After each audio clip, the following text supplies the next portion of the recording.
민수기 27장 12절에서 23절입니다. 키워드는 모세의 퇴장 준비, 순종의 영광, 소망이 있는 삶입니다.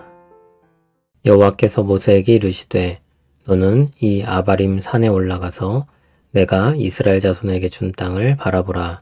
본 후에는 내 형 아론이 돌아간 것 같이 너도 조상에게로 돌아가리니 이는 신 광야에서 회중이 분쟁할 때 너희가 내 명령을 거역하고 그 물 가에서 내 거룩함을 그들의 목전에 나타내지 아니하였음이니라. 이 물은 신 광야 가데스의 무리바 물이니라. 모세가 여호와께 여짜와 이르되 여호와 모든 육체의 생명의 하나님이시여 원하건대 한 사람을 이 회중 위에 세워서 그로 그들 앞에 출입하며 그들을 인도하여 출입하게 하사 여호와의 회중이 목자 없는 양과 같이 되지 않게 하옵소서. 여호와께서 모세에게 이르시되 눈의 아들 여호수아는 그 안에 영이 머무는 자니 너는 데려다가 그에게 안수하고 그를 제사장 엘르아살과 온 회중 앞에 세우고 그들의 목전에서 그에게 위탁하여 내 존귀를 그에게 돌려 이스라엘 자손의 온 회중을 그에게 복종하게 하라. 그는 제사장 엘르아살 앞에 설 것이요 엘르아살은 그를 위하여 우림의 판결로서 여호와 앞에 물을 것이며 그와 온 이스라엘 자손 곧 온 회중은 엘르아살의 말을 따라 나가며 들어올 것이니라. 모세가 여호와께서 자기에게 명령하신 대로 하여 여호수아를 데려다가 제사장 엘르아살과 온 회중 앞에 세우고 그에게 안수하여 위탁하되 여호와께서 모세에게 명령하신 대로 하였더라. 아멘. 모세가 퇴장 준비를 합니다. 하나님은 그를 아비람 산에 오르게 하시고 거기서 약속하신 땅을 바라보게 하십니다. 거기까지가 모세에게 허락된 것이었습니다. 하나님은 모세의 죽음을 예고하십니다. 이유도 알려주십니다. 가데스에서 불순종했던 일입니다. 하나님의 거룩함을 나타내야 할 지도자가 불순종하여 자기 역할을 저버린 것입니다. 지도자의 책임이 크기 때문에 그의 잘못에 대한 대가도 컸습니다. 영광도 크고 책임도 큰 것입니다. 만일 모세가 이스라엘을 이끌고 가나안으로 들어갔다면 어떤 일이 벌어졌을까요? 지도자의 불순종이 미친 영향력은 결코 작지 않았을 것입니다. 여호수아서를 보면 가나안 정복 전쟁은 순종 여부에 따라 승패가 달라졌습니다.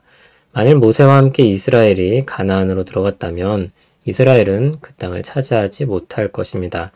모세는 분명 훌륭한 지도자였지만 그가 범한 잘못이 나쁜 전례가 되었을 것입니다. 모세도 그랬는데 그 말이 꼬리표처럼 따라붙을 것입니다. 그런데 놀랍게도 모세는 그 결과에 대해 별 말이 없습니다. 도리어 그는 이스라엘의 내일을 생각합니다. 여호와의 회중이 목자 없는 양과 같이 되지 않기를 구합니다. 새로운 지도자를 요청합니다. 하나님께서는 이미 여호수아를 준비하셨었습니다. 온 회중 앞에서 모세의 자리를 그에게 계승하라고 말씀하십니다. 모세는 하나님의 말씀을 따라 지도자로서 여호수아를 세우고 그와 함께할 제사장 엘르아살을 세웁니다. 순종의 무게는 결코 가볍지 않습니다. 그동안 모세는 순종하며 이스라엘을 이끌었고 지도자로서의 위상을 세웠습니다. 모세는 하나님이 아니며 영웅도 아닙니다. 하나님께 부름받은 종입니다. 하나님은 그의 순종으로 그를 빛나게 하셨습니다. 그리고 그를 빛나게 퇴장시키십니다. 자리에 대한 집착이 부끄러운 모습으로 이어질 때가 많습니다. 그래서인지 사람들은 종종 유종의 미에 대해 말합니다. 모세는 하나님의 인도하심을 따라 아름답게 퇴장합니다. 순종하며 맡은 일들을 감당합니다. 율법의 세세한 부분들을 정리했습니다. 슬로브앗의 딸들의 경우가 한 예입니다. 지도력을 이양합니다. 자신의 자리에서 내려와서 여호수아에게 그 일을 맡깁니다. 자신의 자리에서 내려와야 한다는 사실이 분하게 느껴질 수도 있었을 것입니다. 그러나 그는 온유하여 순종함으로 더욱 빛나게 되었습니다. 약속의 땅을 밟지 못한다는 사실이 서운할 수도 있었을 것입니다. 그러나 그 열매를 맛보지 못함에도 그 현실에 대해 기꺼이 수긍합니다. 누구에게나 쉽지 않은 일입니다. 그러나 그럼에도 하나님을 주님으로 섬기는 사람들은 할 수 있는 일입니다. 지나간 하나님의 역사를 읽으면 쉬운 일처럼 보일 수 있습니다. 지나간 일은 자연스럽게 보입니다. 그러나 모세에겐 큰 충격이었을 것입니다.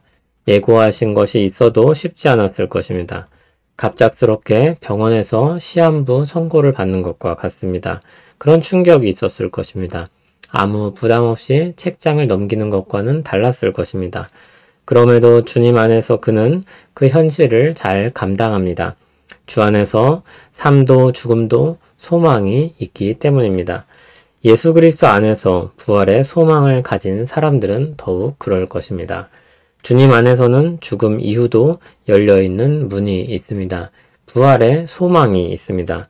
주 안에서 순종하며 주어진 현실을 잘 담아낼 수 있는 우리 모두 되기를 소원합니다.